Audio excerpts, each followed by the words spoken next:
आज की online class में आपका स्वागत है। प्यारे बच्चों, आज हम कक्षा 7 विषय गणित जो आपका सेट 2 हो चुका है उसको हल करने वाले हैं।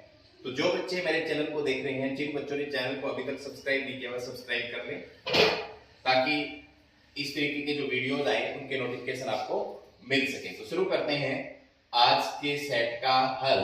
तो आप अपनी स्क्रीन पर देख सकते हो, क्लास 7 सब्जेक्ट मैथमेटिक्स, टाइम था वो 60 मिनट था और 20 नंबर का पेपर था। सभी प्रश्न अनिवार्य थे। तो बिना टाइम गवाए हम प्रश्नों को हल करना शुरू करते हैं। तो पहले प्रश्न में आपसे पूछा है, निम्नलिखित में से कौन सी प्रिमेय संख्या नहीं है।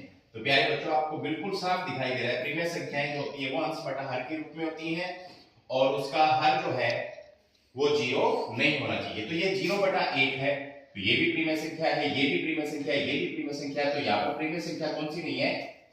वर्गमूल 2 जो है वो एक प्रिमेय संख्या नहीं है। ठीक है, कौन सी प्रिमेय संख्या 3/4 के समतुल्य है? तो 3/4 के समतुल्य कौन सी है? ये है। इसको काट के देख लो, 6 × 18, 6 × 4 = 24, तो 3/4 आ रहा है, या भी 3/4 है। तो ऑप्शन नंबर सी इसका बिल्कुल सही हो जाएगा। त्रिभुज का परिमाप ज्ञात करने का सूत्र क्या होता है? तो आप सभी को पता है, तीनों भुजाओं का योग। तो ऑप्शन नंबर सी यहां पर बिल्कुल सही हो जाएगा। आगे नेक्स्ट, 4 सेंटीमीटर त्रिज्या वाले वृत्त का व्यास कितना होगा? तो प्यारे बच्चों, आप सभी को पता है व्यास जो होता है वो त्रिज्या का क्या होता है? दुगना होता है। तो पाई का दुगना क्या हो जाएगा? 2 पाई हो जाएगा। तो ऑप्शन नंबर ए इसका बिल्कुल सही हो जाएगा। निम्नलिखित व्यंजक में द्विपद चुनें। तो प्यारे बच्चों, यहाँ इसमें 2 पद है, इसमें 1 है, इसमें 3 है, इसमें 3 है, तो हमसे द्विपद पूछा गया है। तो ऑप्शन नंबर ए इसका बिल्कुल सही होगा। आगे है, यदि m बराबर 2 है तो m - 2 का मान निकालो। तो m की जगह कितना रखना है? 2। तो प्यारे बच्चों, 2 में से 2, उत्तर कितना आएगा? 0। तो आंसर इसका क्या आ जाएगा? 0। ठीक है, आगे है, -1 और 1 के बीच कितनी प्रिमेय संख्याएं हैं? तो प्यारे बच्चों, अनंत होंगी। कितनी होंगी? अनंत, यानी हम गिन नहीं सकते उनको, इतनी प्रिमेय संख्याएं होंगी। इसके बाद में एक और है, यही कर लेते हैं। -1 0 और 1 के बीच स्थित होता है। तो देखो, ये संख्या रेखा होती है, यहां पर 0 होता है, यहां पर -1 होता है, यहां पर +1 होता है। तो देखो, क्या -1 इन दोनों के बीच आ रहा है? तो गलत बात कही है ना, यहां पर ये गलत कथन है। तो यहां पर किस पर टिक करेंगे? ऐसे पर टिक करेंगे। इसके बाद में आगे नेक्स्ट चलते हैं। 90 में आपसे पूछा है, व्यंजक 4y - 7z एक पदी है। तो प्यारे बच्चों, आप अपने सामने देख सकते हो, यहां पर 1 और 1 2 पद है। कितने पद है? 1 और 1 2। तो यहां पर एक पदी कह रहा है ये, तो अगर द्विपदी होता तो सत्य हो जाता है। यहां पर क्या है? ये असत्य है। इसके बाद में वृत्त की परिधि ज्ञात करने का सूत्र क्या होता है? प्यारे बच्चों, आपको पता है, अगर हम त्रिज्या से ज्ञात करेंगे तो 2πr होगा, व्यास से ज्ञात करेंगे तो πd होगा। तो दोनों ही आप यहां पर देख सकते थे। जिन बच्चों ने यहां पर ऐसे लिखा है, दोनों ही सही है। आगे 2/3 और 5/2 में बड़ी संख्या कौन सी है? यह कैसे किया यह भी बताएं। तो यहां पर हम इनके हर बराबर कर दें। इसका हर 2 है, इन दोनों को गुणा कर दें। इसका हर 3 है, इन दोनों को गुणा कर दें। कैसे करेंगे? देखो, 2 से इसको गुणा करेंगे तो 2 दूनी 4, 4/6 होगी। और यहां पर इसके हर से इन दोनों को गुणा करेंगे तो 3 × 5 = 15 और 3 दूनी 6। जिनके हर बराबर हो तो उनके अंश देख लिया करते हैं। अगर हर बराबर हो तो किसको देखना है? अंश। जिसका अंश बड़ा वो जो है प्रिमेय संख्या बड़ी हो जाया करती है। तो यहां पर कौन सी बड़ी हो जाएगी? 5/2।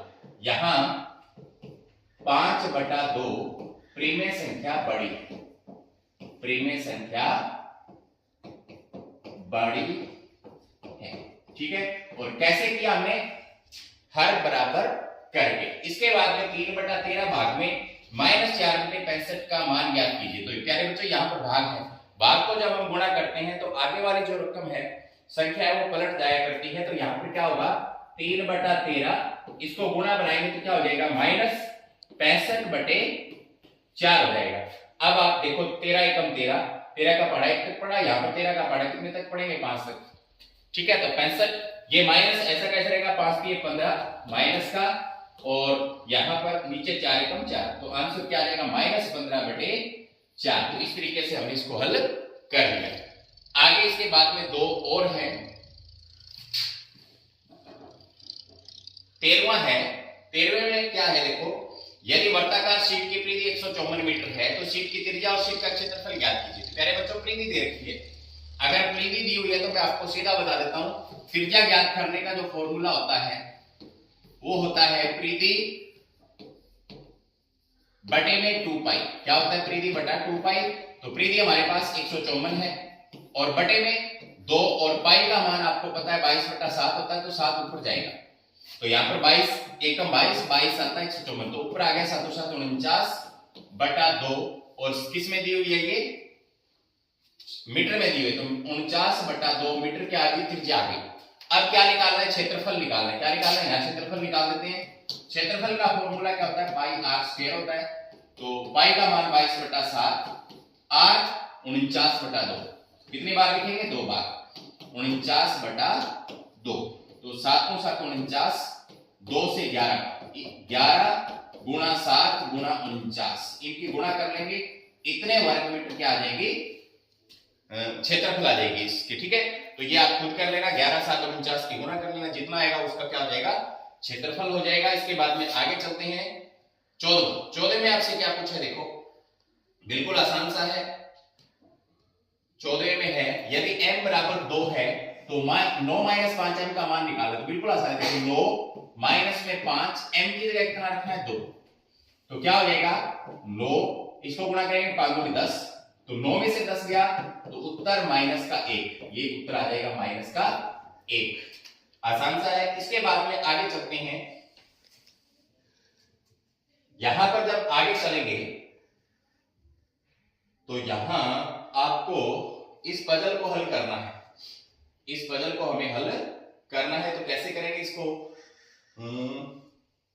यहां पर ये टारगेट संख्या है, ठीक है, तो क्या लिखेंगे 2 4 5, 2 4 5 इसमें हम लिख देंगे। ये अभी नए आने शुरू है पजल्स के जो सवाल हैं, तो आप इसको देख सकते हैं इस तरीके से। ये टारगेट संख्याएं यहां पर दी हुई है, एक बार वीडियो को पॉज करना। ये यहां पर टारगेट संख्याएं दी हुई है, तो एक संख्या जो रिपीट नहीं होनी चाहिए, ना ऊपर से नीचे होनी चाहिए, ना दाएं से बाएं होनी चाहिए यहां पर। तो 2 4 5 यहां पर लिखा है, तो यहां मैंने लिखा है 2 4 5, ठीक है। तो ये क्या है, इसकी परिधि अगर हमें ज्ञात करनी हो तो पहले वाले में परिधि है, तो ये भी 2, ये भी 2, ये भी 2, ये भी 2, मतलब परिमाप 2 4 6 8 हो गया ना। यहां पर देखो आप क्या है, ये जो है वो 5 दूनी 10 क्षेत्रफल, यहां पर परिधि है 2 पाई आर, तो यहां आर की जगह 4 भरो आप, तो पाई का पाई रख दो, 4 4 दूनी 8, 8 पाई आर है क्या। तो इस तरीके से ये पजल है, ये नई आनी अभी शुरू हुई है, तो धीरे धीरे आपको समझ बनेगी और हम इसको हल करने लग जाएगी। आपके अथवा में थी तो आप ये कर सकते थे, इससे ऊपर वाला कर सकते थे, तो यहां पर मैंने भरे हुए हैं, तो आप अपना चेक कर लेना, अगर आपने इस तरीके से हल किया है तो वो सही है। धन्यवाद।